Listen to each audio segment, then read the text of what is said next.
Kids right now, especially Gen Alpha kids, which are kids under the age of 10, they see gender very differently. They experience gender very differently. It's a perfect time to introduce this new doll line that is truly gender neutral. Introducing Creatable World, a doll line designed to keep labels out and invite everyone in.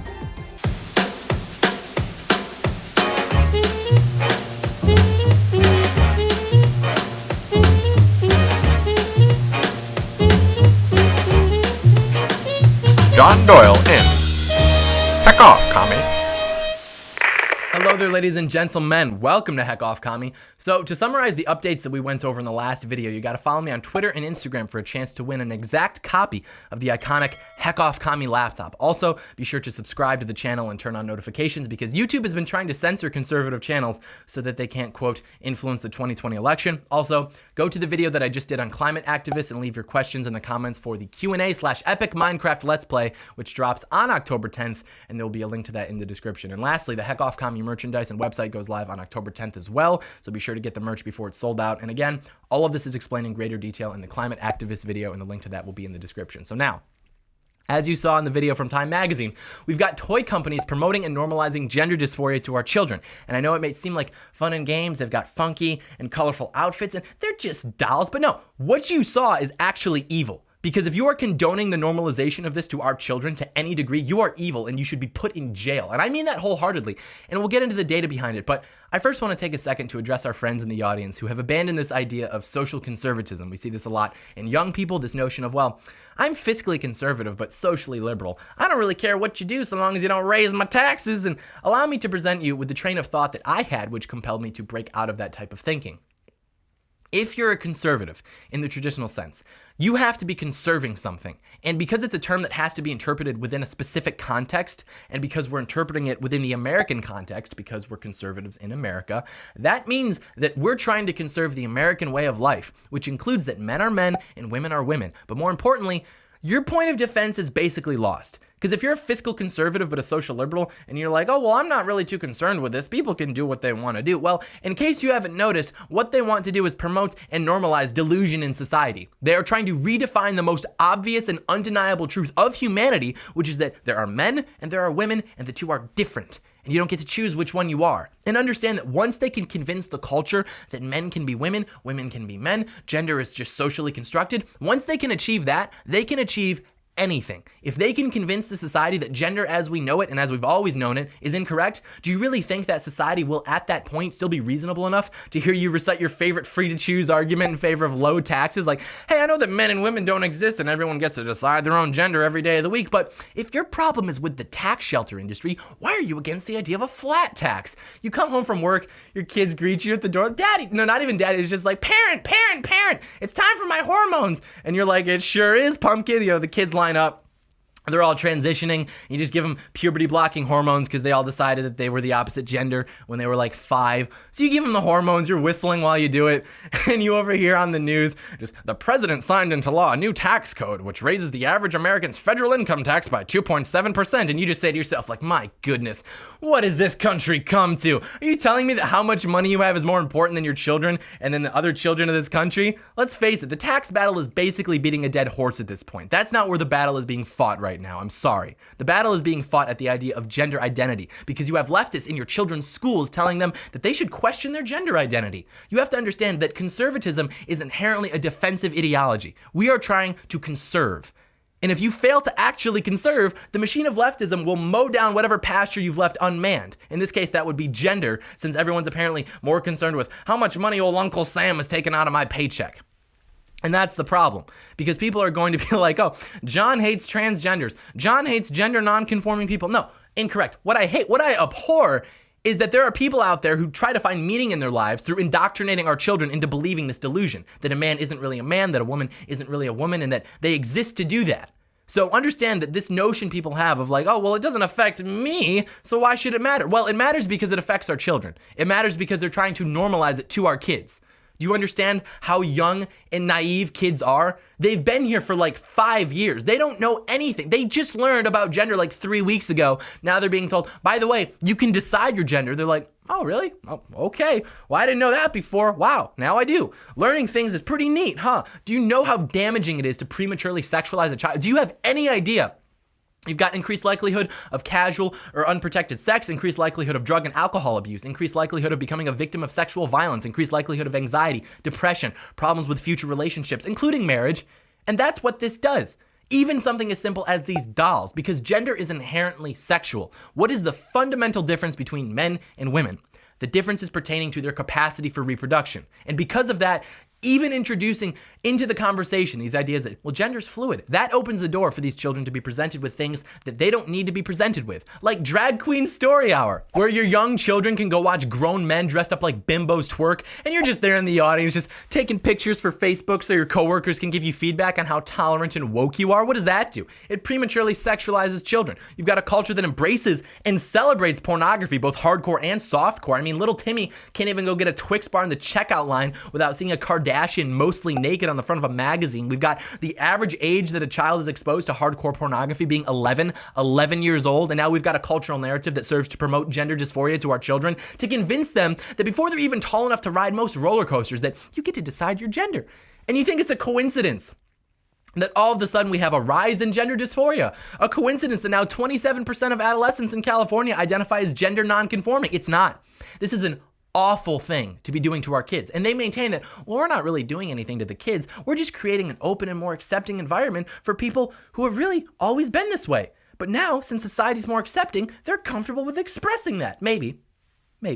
We've seen the rates of LGBT people in America increasing every year, but interestingly enough, the only statistically significant increase is coming from the younger generations. The younger generations that, frankly, never really lived in a version of America that they would perceive to be unaccepting. The reality of the situation is that if the society were becoming more accepting, prompting long-closeted members of the LGBT community to finally be able to express themselves, you'd see the trend be about the same for all age groups. But it isn't. The increase in LGBT Americans is being caused almost exclusively by the younger generations. And also, on that note, if you're going to make the argument that America's rate of LGBT people is increasing because we've become more accepting as a society, you cannot also make the argument that LGBT people are oppressed in this country. That is intellectually dishonest, my guy. And the true agenda here is, of course, to just redefine objectivity and to redefine truth. Because again, if they can redefine gender and if they can convince you to buy into it, they can convince you to buy into anything. And the great strategy that they have by which they can demonize any opposition to this is to claim that being transgender or having any other gender identity than what you were assigned at birth,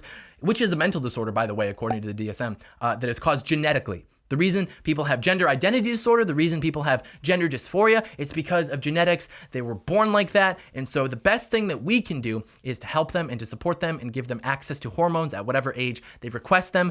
Why might they want to claim that it's a genetic condition? Very simple. If it's a genetic condition, then to speak out against it would be wrong. If people are truly born that way with gender identity disorder, gender dysphoria, whatever, we wouldn't be able to justify criticizing the normalization of this disorder. And that's why anyone that speaks out against this is a transphobe. Well, you disagree with any aspect of this and you're transphobic. And the thing about it is that we know that it isn't a genetic condition. Virtually everything about human beings is influenced by our DNA, but very few traits are hardwired from birth. All human behavior manifests because of varying degrees of nature and nurture or biological factors versus non-biological factors. And the best way to determine the degree to which those disorders are caused by biological factors would be to look at twins, because twins have virtually identical genetics and they're exposed to the same hormones during pregnancy. So if genes and or prenatal hormones contributed significantly to transgenderism, we should expect both twins to identify as transgender close to 100% of the time.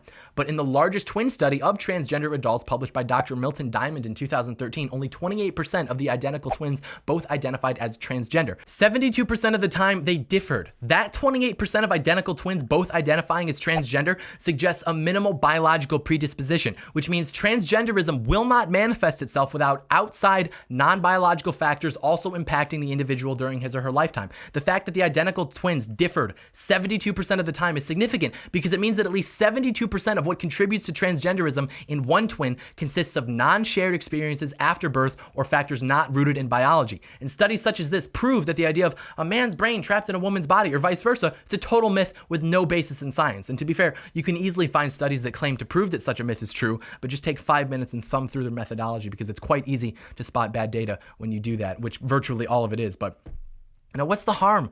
So what if we're nurturing generations of children into being confused about their gender identity? Well, there's actually quite a bit of harm, my friend, which is why I'm concerned about this in the first place. You know, if our kids weren't being indoctrinated into questioning their gender identity right after they learned how to read, I wouldn't lose a ton of sleep over it, to be honest with you. But even the American Psychological Association's Handbook of Sexuality and Psychology admits that prior to the widespread promotion of transition affirmation, 75 to 95% of prepubertal children who were distressed by their biological sex eventually outgrew that distress. The vast majority came to accept their biological sex by late adolescence after passing naturally through puberty. That's a huge number.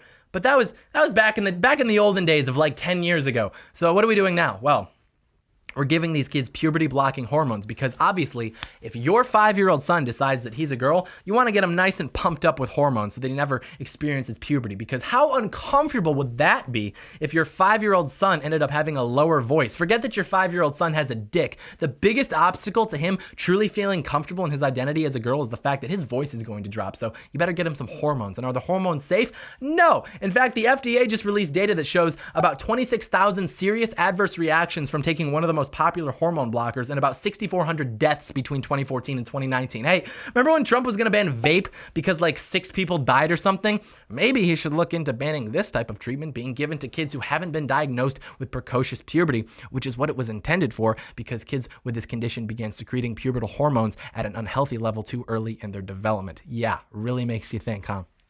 Maybe if 75 to 95% of prepubertal children will outgrow their gender confusion, maybe we shouldn't be pumping them with dangerous drugs that try to eliminate the possibility of them outgrowing their delusion. And this brings us to the final question. What's wrong with being transgender? What's wrong with not identifying within the traditional male-female binary? And the answer to that question is nothing.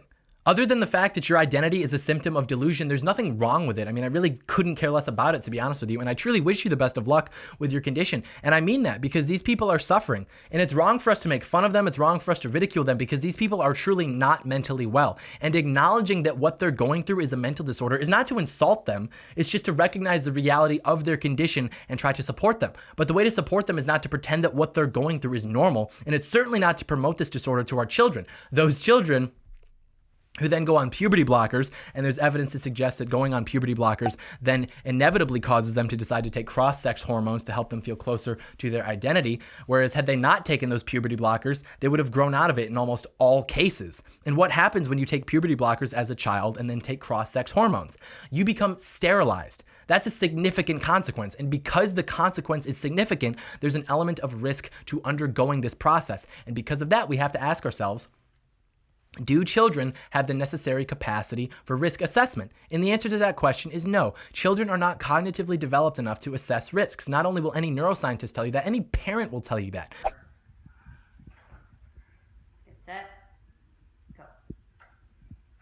The problem is that to ask that question, even though it serves to question what is best for the child, that's inherently an obstacle to the agenda. And because of that, it's offensive and you can't say it. How dare you question my 8-year-old's gender identity? How dare you tell my 8-year-old that you know their gender identity better than they? Well, I dare because I can look at them and tell which gender they are. And I dare because we know that the suicide rate amongst transgender people is extremely, extremely high. And the reason for that is not because they're ostracized by society, it's because they're mentally ill. The attempted suicide rate for transgender people who have stated that being transgender has had, quote, no negative impact on their quality of life is about 1 in 3. And based on the 2017 National Survey of Drug Use and Mental Health, it's estimated that about 0.6% of adults in this country have made at least one suicide attempt. That's 31% versus 0.6%. And they said it's not because they're transgender or gender nonconforming. If it was because they were being ostracized by society, they would have said that it's negatively impacted their quality of life. And granted, the ones that stated it did have a negative impact on their quality of life were more likely to attempt suicide. But that doesn't prove anything because obviously anyone that believes their quality of life is made worse by something is going to be more likely to attempt suicide. What matters is that we have the variables isolated. We know that transgender and gender nonconforming people who say their attempted suicide rate has nothing to do with how being transgender has affected their quality of life, 1 in 3. The national average is about 1 in 200. 1 in 3 versus 1 in 200. Do you see the problem? And we also know that the methods for treating this condition, which are methods that seek to treat it as if it's not a psychological condition, but rather an endocrine-related condition with your hormones and such, methods such as hormone therapy, genital surgery, breast removal, etc., all that fun stuff, all of this has shown no reduction in the likelihood that they attempt suicide. In fact, it typically even increases the likelihood that they attempt suicide. So from this information, we know two things. Firstly, the reason that they're committing suicide is not because of how society treats them. And secondly, the way to prevent them from committing suicide is not to provide them with hormones and surgeries. And in fact, that's actually been shown to increase their likelihood of suicide. We already know that over 90% of people who commit suicide have a diagnosed mental disorder. There's no evidence that gender dysphoric children who commit suicide are any different. Many gender dysphoric children simply just need therapy to get to the root of their depression, which very well may be the same problem triggering the gender dysphoria. It would seem that gender dysphoria is actually a symptom of depression, anxiety, and an unstable self-image rather than the other way around. And guess what happens that causes things like depression, anxiety, and an unstable self-image? Prematurely sexualizing children. And so, as you can see, it's all come full circle. Frodo has returned to the Shire, and normalizing and promoting transgenderism to children is nothing short of child abuse, and it should be treated as such by everyone, regardless of how intolerant that makes us. Yeah, I don't think I'm ready to apologize for the intolerance of not wanting to give my kid drugs to stop him from going through puberty so that he's cemented in this state of mind that gives him a 1 in 3 chance of attempting suicide because he told me that he thinks he's a girl when he was like 7. That's a no from me. And if it's a yes from you, you're a child abuser, plain and simple. What are we thinking? This video, thumbs up or thumbs down? I'll tell you what, this video, thumbs up. Normalizing transgenderism to indoctrinate the youth, thumbs down, to be honest. I think we covered that pretty extensively. Leave a comment, let me know what you think. Also subscribe, turn on notifications, and thank you so much for watching, and may God bless America. Ka-chow.